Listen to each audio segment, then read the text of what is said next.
Good morning friends. Previous videos में हमने class 8 का साइंस चैप्टर नंबर 2 के फर्स्ट पार्ट में हम लोगों ने पढ़ा था बहुत सारी चीज़ों के बारे में। जैसे माइक्रो ऑर्गेनिज्म के बारे में पढ़ा था कि माइक्रो ऑर्गेनिज्म क्या होते हैं, माइक्रो ऑर्गेनिज्म कहाँ पाए जाते हैं, where do micro organism lives, micro organism और हमारे बीच में कैसा रिलेशनशिप होता है, यानी हम और वो दोनों कैसे एक दूसरे से जुड़े होते हैं। और फ्रेंडली माइक्रोब्स, यानी कुछ ऐसे माइक्रोब्स होते हैं जो हमारे लिए फ्रेंडली यानी हमारे लिए बहुत ही लाभदायक होते हैं, बहुत ही फायदेमंद होते हैं। और कमर्शियल यूजेज ऑफ माइक्रोब्स, यानी उसका कुछ कमर्शियल यूज़ होता है और कुछ घर के लिए घरेलू यूज़ होता है। और मेडिसिनल यूजेज ऑफ माइक्रोब्स, यानी उससे दवाइयाँ भी बनती है। ये सारी चीज़ें हम लोगों ने प्रीवियस वीडियोज़ में पढ़ा था। अभी नेक्स्ट वीडियो में हम लोग, यानी जो हमारा ये वीडियो है, इस वीडियो में हम लोग उसके आगे के हेडिंग्स के बारे में थोड़ा सा देखते हैं। तो हम लोग चलते हैं नेक्स्ट इस वीडियो पे। इंक्रीज सॉइल फर्टिलिटी, यानी सॉइल फर्टिलिटी यानी मिट्टी की क्षमता को बढ़ाने के लिए भी माइक्रोब्स का इस्तेमाल किया जाता है। कैसे?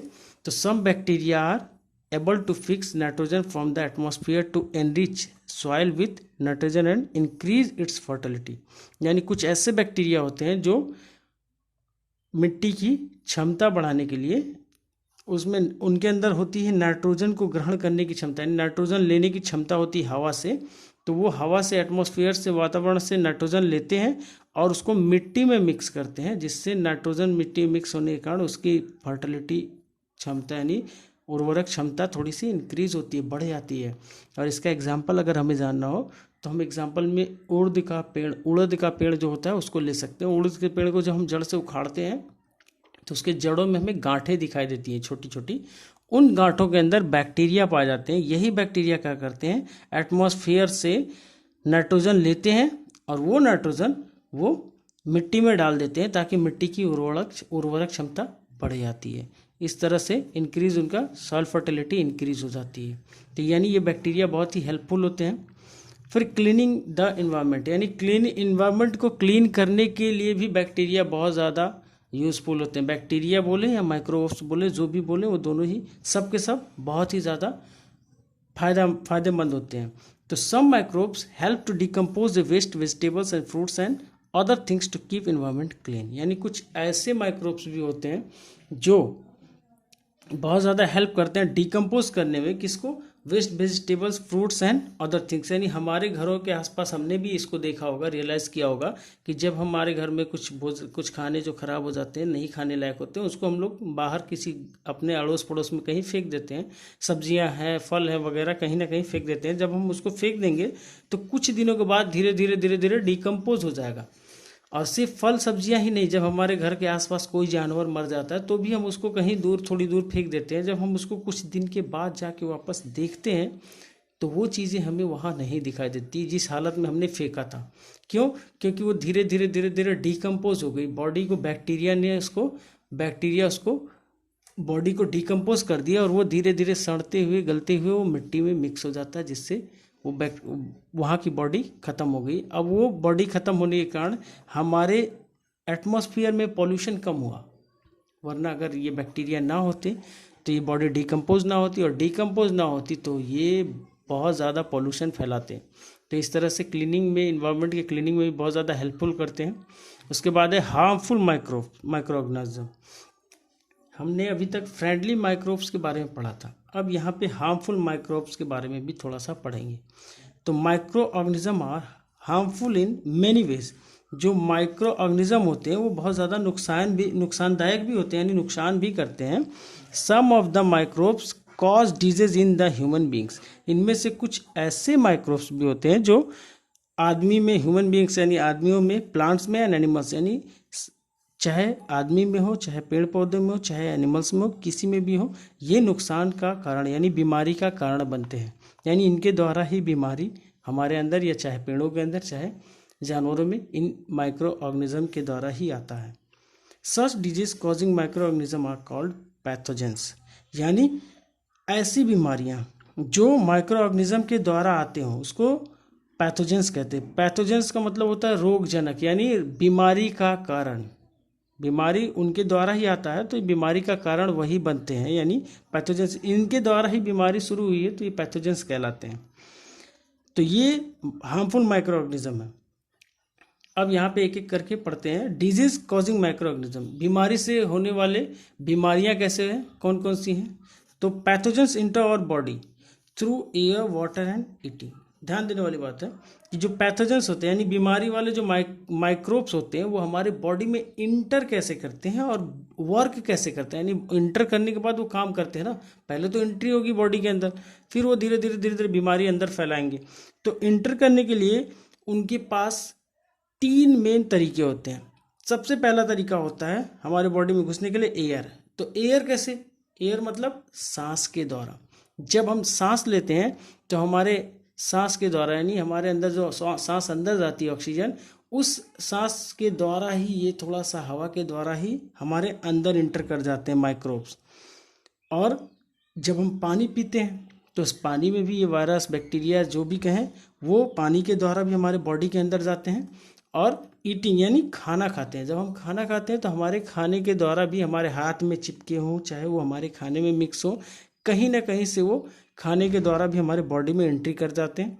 और ये जब बॉडी में पैथोजेंस इंटर कर गए बॉडी में तो फिर वहाँ से अपना वर्क स्टार्ट करते हैं। अब ये वर्क कैसे करते हैं, तो microbial disease that can spread from an infected person to a healthy person through air water and food और physical contact are called communicable disease. हाँ, यहाँ पे एक और चीज़ समझने वाली बात है, ये कम्युनिकेबल डिजीज क्या होता है। कम्युनिकेबल डिजीज मतलब छुआछूत की बीमारी।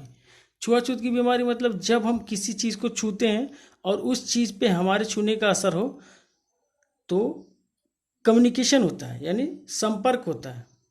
तो इसी संपर्क के द्वारा वो चीज़ का असर हमारे पे दिखे यानी हमारे बॉडी पे भी दिखे, तो इससे जो बीमारी होगी वो कम्युनिकेबल डिजीज यानी छुआछूत की बीमारी होगी।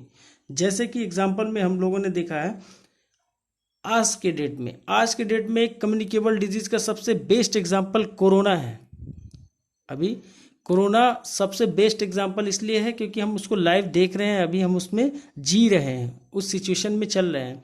तो कोरोना एक कम्युनिकेबल डिजीज़ है, इसीलिए हम लोगों को एक दूसरे से हाथ ना मिलाना, एक दूसरे से गले ना मिलना, एक दूसरे से दूर रहने की हिदायत दी गई है। हम लोगों को एक दूसरे से दूर रहने के लिए कहा गया है, चाहे गवर्नमेंट की तरफ से हो चाहे हम खुद से रहें अपनी सेफ्टी के लिए। तो ये कम्युनिकेबल डिजीज़ है, वो वायरस के द्वारा हुआ है।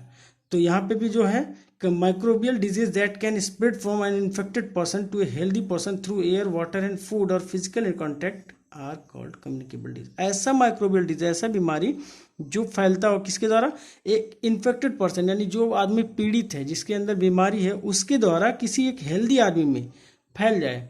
चाहे वो आदमी के बगल में हो, सांस के द्वारा एक दूसरे से कांटेक्ट हो, चाहे वाटर यानी वो पानी पिया हो वही जूठा पानी हम भी टच कर जाए पी जाएं, चाहे फूड हो वो आधा आदमी खाया हो उसका कुछ जूठा हमने खा लिया हो, चाहे किसी भी तरह का फिजिकल कांटेक्ट हो और उस कांटेक्ट के द्वारा जो बीमारी होगी वो कम्युनिकेबल डिजीज़ होगी। कम्युनिकेबल डिजीज़ बहुत सारी तरह की होती हैं, आपको पता भी होगा, लेकिन यहाँ पे हम लोगों ने कुछ एग्जाम्पल इसका देखते हैं। अभी मैंने आपको एक एग्जाम्पल बहुत बेस्ट वाला बताया, कोरोना एक बेस्ट एग्जाम्पल है कम्युनिकेबल डिजीज़ का। लेकिन यहाँ पे हमारे बुक्स में जो है एक आप बुक्स में देखेंगे तो एक चार्ट बना हुआ है, अलग अलग बीमारियों का चार्ट है। उसमें कॉलरा है, कॉमन कोल्ड है, चिकन पॉक्स है, ट्यूबरक्लोसिस, पोलियो है, टाइफाइड है, मलेरिया है और भी तरह की बीमारियों का एक चार्ट है और वो कैसे फैलता है और उन फैलने के कारण क्या है। वायरस है, प्रोटोजोआ है, फंगस है, किसके द्वारा वो बीमारी फैलता है ये भी है और उनके कुछ उपाय भी शायद दिए हैं आपकी बुक में, मतलब कैसे हम उससे बच सकते हैं, क्या रास्ता अपनाएंगे कि उससे बचा जा सकता है।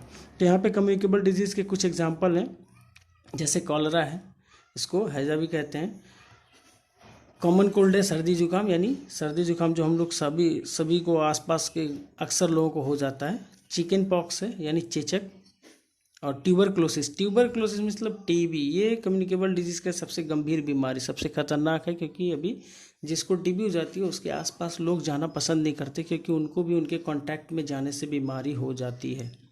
और पोलियो हो, ये वायरस से होता है, ये भी एक कम्युनिकेबल डिजीज़ है, लेकिन ये कम्युनिकेबल डिजीज़ में नहीं आता तो इसको हम नहीं ले सकते। और टाइफाइड है, ये भी कम्युनिकेबल डिजीज़ में नहीं है, लेकिन ये वायरस के द्वारा होता है। तो ये कम्युनिकेबल डिजीज़ में इन दोनों का एग्जांपल ना पढ़ेंगे तो चल जाएगा, लेकिन ये cholera, common cold, chicken pox and tuberculosis, ये सब के सब जो हैं ये माइक्रोब्स के द्वारा होते हैं और कम्युनिकेबल डिजीज़ हैं, लेकिन ये पोलियो भी माइक्रोब्स है, मतलब इसके वायरस से द्वारा होता है, टाइफाइड भी वायरस के द्वारा होता है, लेकिन प्रोटोजोआ के द्वारा होता है, लेकिन ये कम्युनिकेबल डिजीज में नहीं आते, तो इसका एग्जाम्पल हम नहीं लेंगे कम्युनिकेबल डिजीज वाले एग्जाम्पल में। ओके, अभी इस चैप्टर में हम लोगों ने 2 वीडियो पढ़ा, अब थर्ड वीडियोज़ में हम लोग इसके बारे में पढ़ेंगे कि जैसे जो एनिमल्स में कैसे ये अपना इफेक्ट करते हैं माइक्रोब्स, और कैसे अब प्लांट में इफेक्ट करेंगे, एनिमल्स एंड प्लांट में, इसके बारे में हम थोड़ा सा डिटेल से पढ़ेंगे नेक्स्ट वीडियो में।